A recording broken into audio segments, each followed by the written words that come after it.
আমাদেরও কিন্তু দায়িত্ব আছে। দায়িত্বটা কি? নির্দিষ্ট ময়লাটা নির্দিষ্ট জায়গায় যেন ফেলি, না হলে অল্প বৃষ্টিতেই আমাদের কিন্তু ড্রেনগুলো আটকে যাচ্ছে, খালগুলো আটকে যাচ্ছে। এখানে কিন্তু দুই ধরনের challenge.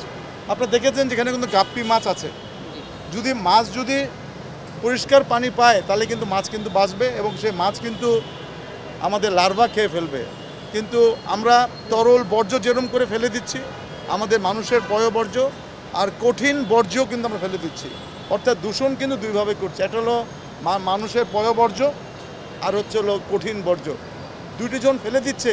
It is impossible city কর্পোরেশনের জন্য। যিনি ঢাকা শহরে বাস করেন উনি কিভাবে একটা ফ্রিজ একটা খালের মধ্যে ফেলতে পারে? এটা প্রথমে মানসিকতা চেঞ্জ করতে হবে।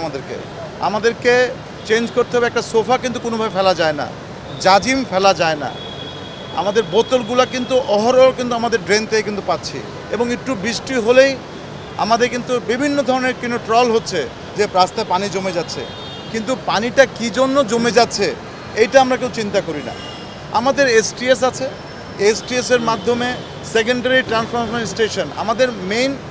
আমরা বর্জ্য যেখানে ফেলি এটা হচ্ছে আমিনবাজার ল্যান্ডফিল, কিন্তু আমাদের বিভিন্ন এলাকাতে সেকেন্ডারি ট্রান্সফরমেশন স্টেশন আছে, ওখানে কিন্তু ইজিলি ফেলতে পারে। এবং আমাদের যখন বিভিন্ন জায়গায় অনেকে কিন্তু বলে আমরা বাড়ি ভেঙে ফেলছি, আমাদের এগুলোকে সরিয়ে দিতে হবে, আমরা বাড়ি চেঞ্জ করছি, আমাদেরকে এটাকে সরিয়ে দিতে, আমরা কিন্তু চলে যাচ্ছি। আমরা চোর যেরকম চুরি করে, ডাকাত যেরকম ডাকাতি করে, এটা তো ডাকাতির থেকেও তো বেশি, এটা চুরির থেকেও বেশি এটা।